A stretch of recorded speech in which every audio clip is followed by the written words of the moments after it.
Welcome back. I am pretty much done with the, well, almost done with the cabinet. It's all back together.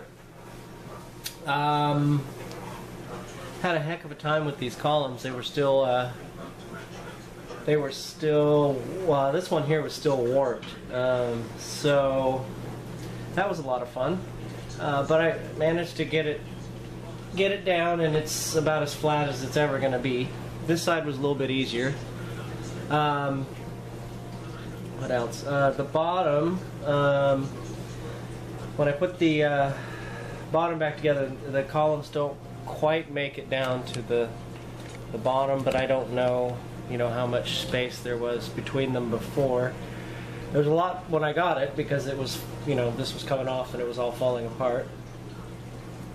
The sides I managed to shoot with some, well, I've got to touch it up because I got glue and scratches on it now, but the sides I decided to hit with Perfect Brown in the regular toner, the pigment based. So I thought I would do that to hide some of the,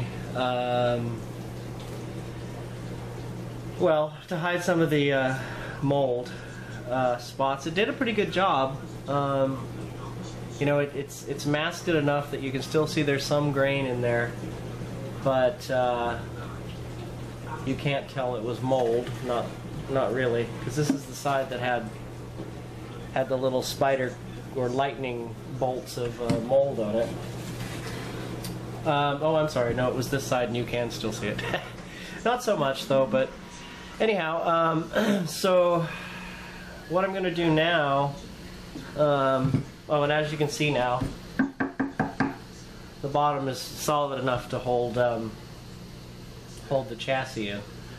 So I still haven't taped it off to hit this spot yet with the extra dark walnut.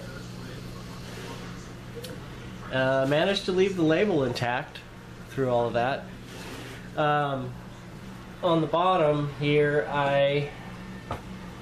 what I did was, I was afraid to use nails on this like they did. So, where there were nails before, which are actually hidden behind here, there's three, I used number 4 by 3/4 inch screws, drilled some holes beforehand and screwed those in to get the sides in to get rid of the warping. Interestingly, I came, let's see if you can see that. If you notice on the ends here, I don't know if you can see that, this side is actually shorter than this side, and it was that way from the factory because the holes that were nailed through on this side here actually weren't even in the wood, they were just right along the bottom. So I did use some glue, and with the screws I was able to get it to push in, because this actually it was this side that was the most warped. The other thing that I did was, for the front here, they were mechanically, they used brads, and I used my brad nailer. Unfortunately I had a little bit of an accident up at the top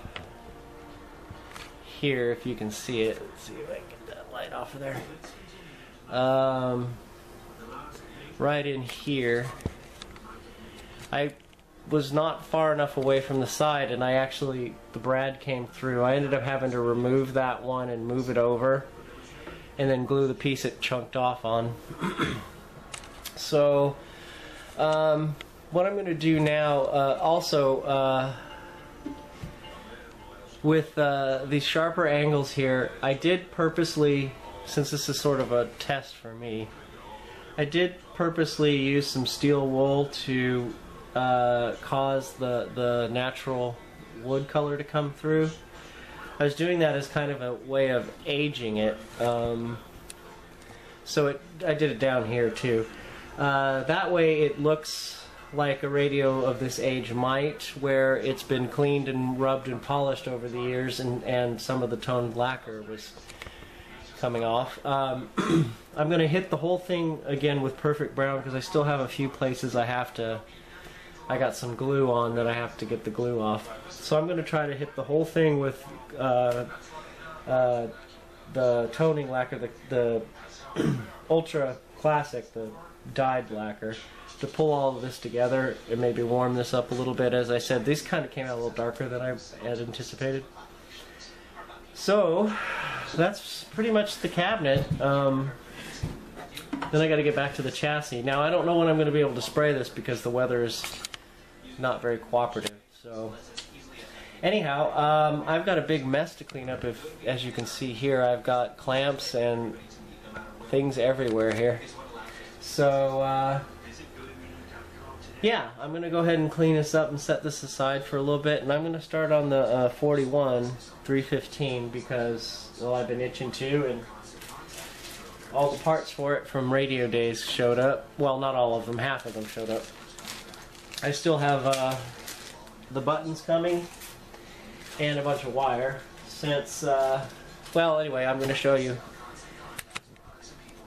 that one. But I'm pretty pleased in how the cabinet turned out, considering, I mean, well, you guys have heard me before. I get kind of bitchy when things aren't perfect, but but considering that this was junk and was going to be thrown away anyway, and even I was going to part it out, it was a good experiment. One of the other things that let me show you here was at the top, I don't know if you can see where it's a little bumpy up here, and when you're doing veneer work on a flat surface like this, there's something called a veneer hammer, which is basically a fancy squeegee. I used a rolling pin, but I apparently didn't get it all out. At first I thought this was bubbled up, but this is solid. There's glue under there. So, I mean, I'm not really complaining, but just so you know, there is such a thing called a veneer hammer. But since I don't do this very often, you know, and I'd already spent a lot of money on stuff just to get this thing to do what it, just to get it back going, you know, I had to cut some corners because it's cost me hundreds of dollars to get this thing up and running, and yeah, it's more than it's worth as far as I'm concerned. But anyway, like I said, I needed to practice, and I got it. And it does look pretty good, so anywho, I'm going to let you guys go because I'm just babbling away. And yeah, the next time I come back to this, we'll I'm going to have to do the alignment and get that dial on and everything, so I guess that'll be the next video. I'll show you that. Anyway, thanks for watching and thanks for sticking with me through this, and I'll see you in the next video.